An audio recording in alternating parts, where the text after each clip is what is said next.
I've been starving for big boy lizard footage this entire trip, and I finally got some on my final day herping here.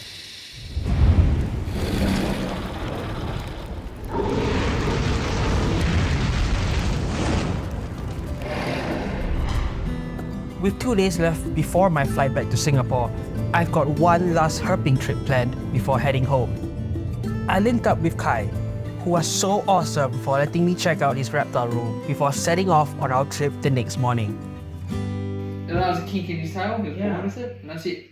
Is it because there's like a hatchling? Yeah, just no, it was just he was born like that. Oh. Pick me bearded dragon. You know, before coming to Australia, I was hoping that maybe I'd be okay without a return to herpetoculture, or the exotics and illegal wildlife trade as it's so eloquently labelled back home. Just herping, filming, documenting these experiences in the wild as they come, and I don't know, maybe a couple of moments with the herpetoculture scene when I travel. But my 2 weeks here have really reminded me how much I've missed that part of my life, and that nothing else will probably be able to substitute what that really meant to me. Let's go! Kai has a diverse species of reptiles in his care that includes lizards and snakes from Australia.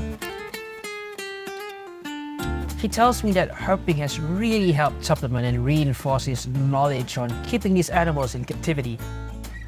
That's because he's able to replicate their environment more after seeing how individual species behave in the wild and where they live. That's such a privilege and an analogy I absolutely subscribe to, because when I used to have these animals as pets, I always wondered how I could better replicate what they had in the wild. And of course, I had to go annoy his fiance's bearded dragon too. Oh, showing me your mouth. I'm in Australia with a central bearded dragon. It's crazy. At this point, I'd only interacted with a pet beardie twice since I got raided. It's so hard to describe, but emotionally it feels like stepping into the past, even if for a little bit, as I'm flooded with all these emotions and memories from my time as a keeper. And it's moments like this that keep my conviction strong, despite the almost impossible task and tiresome loops I have to jump, just to have a chance at being a keeper again. I left his home with a reawakened passion for this hobby after being scared silly for so long. Thanking Kai for his hospitality, I went to sleep that night looking forward to the upcoming road trip with him, Amber, and Michael's family.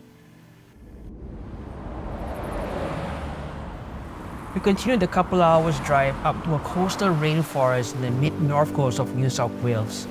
I was so excited for the trip and nervous at the same time. My week here in New South Wales has not yielded as much as Queensland just a week ago, and I'm hoping these guys will save my trip. While setting up camp for the night's road cruise, we heard of a lace monitor nearby. Lace monitors can be found along the east coast of Australia. Their habitat largely includes semi-humid to humid forested habitats like where we're at right now. These huge lizards are the second largest in all of Australia and rank among some of the largest in the world. Appropriately named lace monitors, they have unique lace-like markings that run across their face and body. So when I heard about a lace monitor nearby, I immediately just made a dash to see what he was up to. Like any good scavenger, this guy was just going to town on this freshly discarded fish near our campsite. Which is great news for me because I've been starving for big boy lizard footage this entire trip, and I finally got some on my final day herping here. We spent the remaining time filling ourselves up with comfort food while awaiting dusk.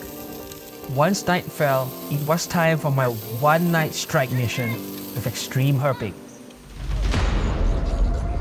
With Kai and Michael taking the wheel, the plan is for their two vehicles to cover opposite ends of the coastal rainforest.